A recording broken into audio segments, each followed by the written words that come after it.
الحمد لله رب العالمين والصلاة والسلام على رسوله الكريم أما بعد قال الله تعالى في القرآن المجيد أعوذ بالله من الشيطان الرجيم بسم الله الرحمن الرحيم قل للمؤمنين يغضوا من أبصارهم ويحفظوا فروجهم ذلك أزكى لهم إن الله خبير بما يصنعون وقل للمؤمنات يغضضن من أبصارهن ويحفظن فروجهن ولا يبدين زينتهن إلا ما ظهر منها ولا يضربن بخمرهن على جيوبهن صدق اللہ العظیم۔ محترم بزرگوں اور عزیز نوجوانوں، ہم جس دور میں زندگی گزار رہے ہیں اس میں دو چیزوں کی حفاظت بہت ضروری ہے۔ نمبر 1 ایمان، نمبر 2 عزت و آبرو۔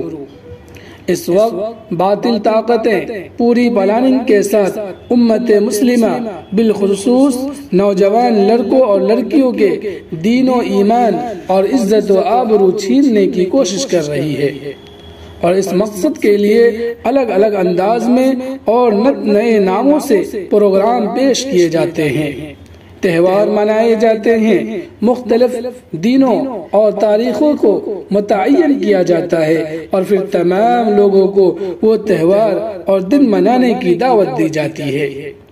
چونکہ بہت سارے لوگ مل کر اسے مناتے ہیں، اس لیے کسی کو شرم اور جھجک بھی محسوس نہیں ہوتی، اور آہستہ آہستہ دل سے شرم و حیا کا جذبہ ختم ہو جاتا ہے۔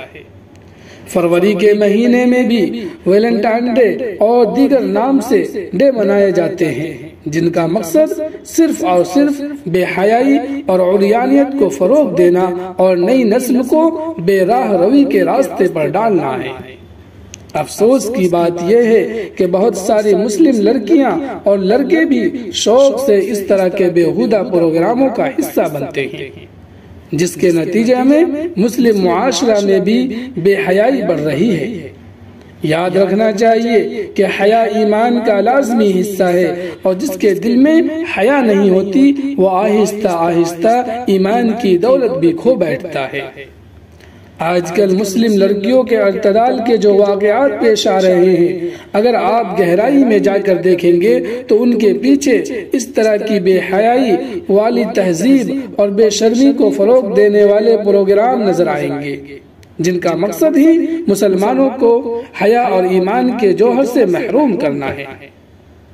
اسلام دراصل حیا اور پاکیزگی والا دین ہے، جو اپنے ماننے والوں کو حیا کی تعلیم دیتا ہے اور پاکیزہ زندگی گزارنے کا حکم دیتا ہے۔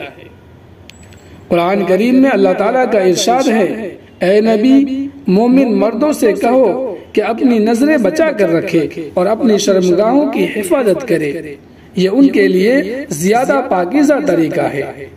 جو کچھ وہ کرتے ہیں اللہ اس سے باخبر رہتا ہے، اور اے نبی، مومن عورتوں سے کہہ دو کہ اپنی نظریں بچا کر رکھے اور اپنی شرمگاہوں کی حفاظت کرے اور اپنا بناؤ سنگار نہ دکھائے، بجز اس کے کہ جو ظاہر ہو جائے اور اپنے سینوں پر اپنی اوڑھنیوں کے آنچل ڈالے رہے۔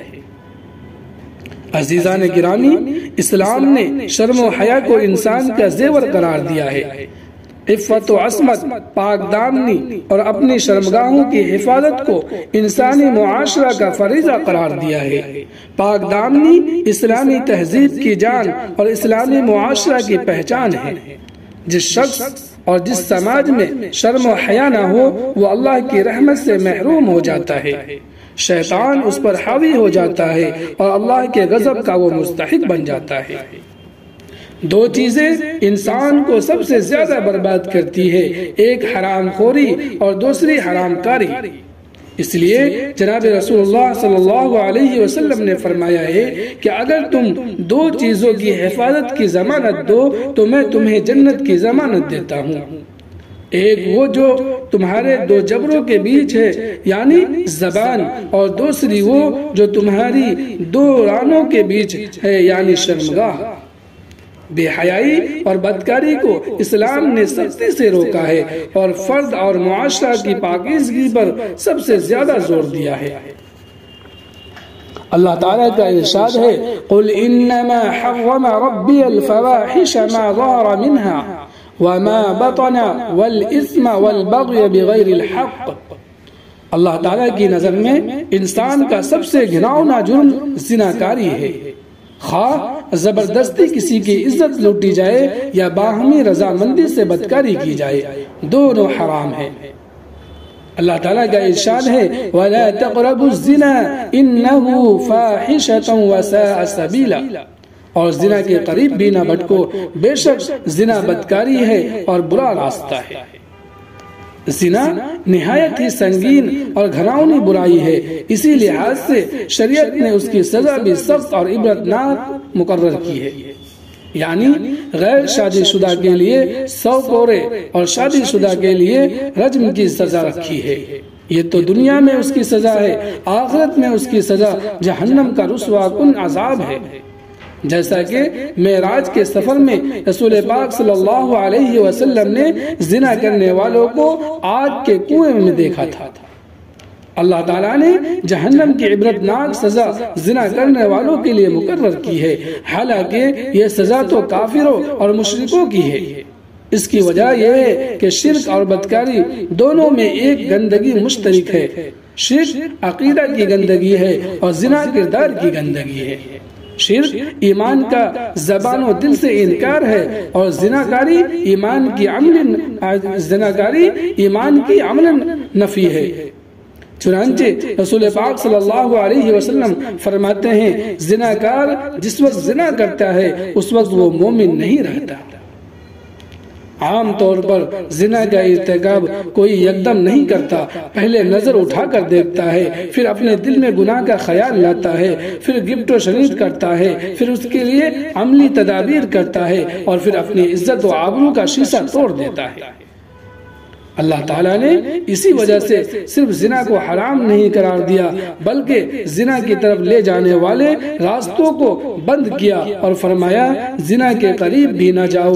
نبی کریم صلی اللہ علیہ وسلم نے فرمایا آنکھیں زنا کرتی ہے ان کا زنا دیکھنا ہے، اور ہاتھ زنا کرتا ہے ان کا زنا چھونا ہے اور پکڑنا ہے، اور پاؤں زنا کرتے ہیں ان کا زنا اس راستے پر چلنا ہے، زبان بھی زنا کرتی ہے اس کا زنا بات چیت کرنا، اور دل کا زنا خواہش و شہوت ہے اور شرمگاہ اس کی تصدیق یا تکذیب کرتی ہے۔ کتنی بڑی سماجی سچائی اور حکیمانہ بصیرت ہے۔ رسول پاک صلی اللہ علیہ وسلم کی اس حدیث میں بدکاری کی نفسیات اور اس کے عوامل اور مراحل کو لوگوں کے سامنے واضح کر دیا گیا ہے۔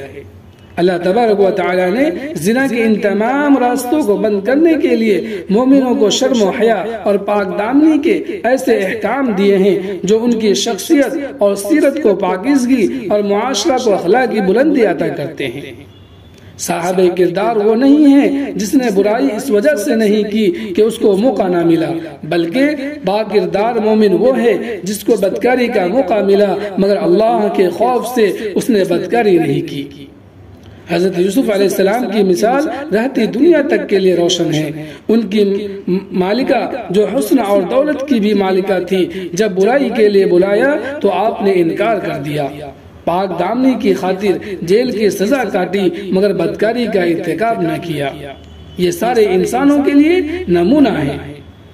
بدکاری اور بے حیائی سے بچنے کے لیے اسلام کا پہلا حکم شرم و حیا کا احساس اور نگاہ کو نیچی رکھنا ہے۔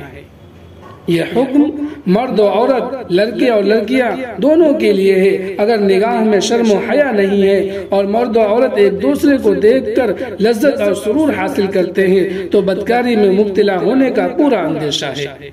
اسی لیے رسول پاک صلی اللہ علیہ وسلم نے حکم دیا ہے کسی عورت کو بار بار نہ دیکھو، پہلی نظر تیری ہے مگر دوسری نظر درست نہیں ہے۔ اس زمانے میں اخلاق و کردار کی بربادی سب سے زیادہ نظر بازی کی وجہ سے ہے۔ اسی وجہ سے جملہ بازی، چھیڑ چھاڑ اور غیر اخلاقی حرکات اور سرزد ہوتی ہے۔ جناب ماہر القادری فرماتے ہیں شرم و غیرت ہے آبروئے جمال، اے میری شاہد پڑی تمثال، سر سے آنچل ڈھلک گئے تو کیا تو مگر دامن نظر کو سنبھال۔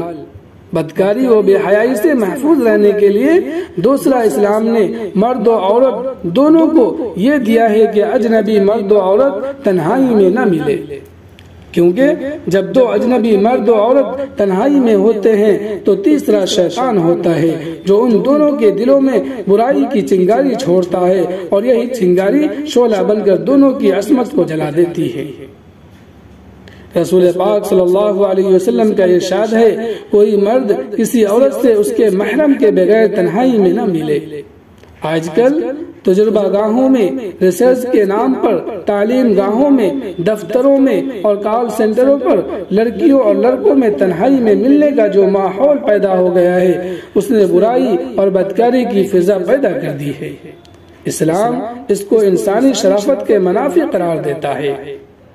تیسرا حکم اسلام نے یہ دیا ہے کہ سائشتہ لباس استعمال کرے، لڑکیاں اور خواتین خاص طور پر ایسا لباس استعمال نہ کرے جس سے جسم کے نشیب و فراز کی نمائش ہو، دوسرے لوگوں میں خواہشات نفس جاگے اور اخلاقی فتنہ و فساد رونما ہو۔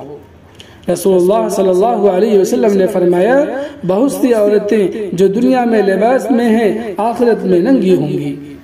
یہ وہ عورتیں ہیں جنہوں نے ایسا لباس استعمال کیا ہوگا جو ان کے نسوانی حسن کی نمائش کرے، جو پردہ پوشی کے لیے ناکافی ہو۔ حضرت اسماء رضی اللہ عنہ سے حضور پاک صلی اللہ علیہ وسلم نے فرمایا کہ اے اسماء، جب لڑکی بالغ ہو جاتی ہے تو اس کا جسم اس کے چہرہ اور ہتھیلی کے علاوہ ڈھکا رہنا چاہیے۔ مغربی تہذیب نے بے پردگی اور عریانیت کو اس طرح پھیلایا ہے کہ مسلمان بھی جو مغربی تہذیب میں ڈوب گئے ہیں اسے معیوب نہیں سمجھتے۔ اپنی لڑکیوں کو اسکرٹ اور ٹی شرٹ قسم کا لباس پہناتے ہیں، اپنی عورتوں کو ایسا لباس پہناتے ہیں جس سے عریانیت جھلکتی ہے۔ سب سے زیادہ بے حیائی ان تعلیم گاہوں میں پائی جاتی ہے جہاں لڑکے اور لڑکیاں ایک ساتھ تعلیم حاصل کرتے ہیں، جہاں بے پردگی معیوب نہیں ہے، ماحول میں آوارگی ہے، نگاہوں میں حیا نہیں، دلوں میں غیرت نہیں، بدکاری کا دروازہ چوپٹ کھلا ہے۔ کوئی روک ٹوک نہیں، یہ اسلامی غیرت و حمیت کے منافی ہے۔ اسلام نے چوتھا حکم بدکاری و بے حیائی سے حفاظت کے لیے دیا ہے کہ عورتیں اپنی زیب و زینت کا استعمال اپنے گھر میں کرے اور باہر نکلے تو اپنے حسن اور زینت کی نمائش نہ کرے، اس سے ان کو اطمینان و سکون ملے گا اور بری نگاہوں سے محفوظ رہیں گی۔ رسول اللہ صلی اللہ علیہ وسلم کا ارشاد ہے، نامحرم کے سامنے زیب و زینت کا اظہار کرنے والی اس تاریکی کی طرح ہے قیامت کے دن جس میں روشنی نہ ہوگی۔ ہمارے سماج کی اخلاقی حالت الٹی ہو گئی ہے۔ جب عورتیں اپنے گھر میں ہوتی ہیں تو زیب و زینت نہیں کرتی اور اپنے شوہروں کی تسکین کا خیال نہیں کرتی، اور جب شادی بیاہ اور دوسرے سماجی پروگراموں میں جاتی ہیں تو خوب بناؤ سنگار کرتی ہے جس سے دوسرے مردوں کے دلوں میں فتنہ پیدا ہوتا ہے۔ اس ماحول کو بدلنے کی ضرورت ہے۔ بدکاری اور بے حیائی سے محفوظ رہنے کے لیے اسلام نے پانچواں حکم یہ دیا ہے کہ عورتیں اپنے سینوں پر اپنی اوڑھنی یا چادر ڈال لیا کرے۔ اللہ تعالیٰ کا ارشاد ہے، یا ایھا النبی قل لازواجک وبناتک ونساء المؤمنین یدنین علیہن من جلابیبہن ذلک ادنی ان یعرفن فلا یؤذین وکان اللہ غفورا رحیما۔ اے نبی، اپنی بیویوں اور بیٹیوں اور اہل ایمان کی عورتوں سے کہہ دو کہ اپنے اوپر اپنی چادروں کے پلو لٹکا لیا کرے، یہ زیادہ مناسب طریقہ ہے تاکہ وہ پہچان لی جائے اور نہ ستائی جائے۔ اللہ تعالی غفور الرحیم ہے۔ آج کل فلموں نے، ٹی وی سیریل نے، فیشن شو اور مقابلہ حسن کی شیطانی تہذیب نے مسلمان گھروں کی پاکیزگی کو چھین لیا ہے۔ شرم و حیا اور پاک دامنی جو شریف گھرانوں اور شریف زادوں کی پہچان تھی اب کم ہوتی جا رہی ہے، لہٰذا اگر باہر کا ماحول آپ کے قابو سے باہر ہے تو کم از کم گھر کے ماحول کی فکر کیجیے، ورنہ ایمان و عقل اور عزت و آبرو سب کچھ غارت ہونے کا اندیشہ ہے۔ اللہ تعالی ہمیں شرم و حیا اور پاک دامنی سے آراستہ کرے، آمین۔ وآخر دعوانا ان الحمد للہ رب العالمین۔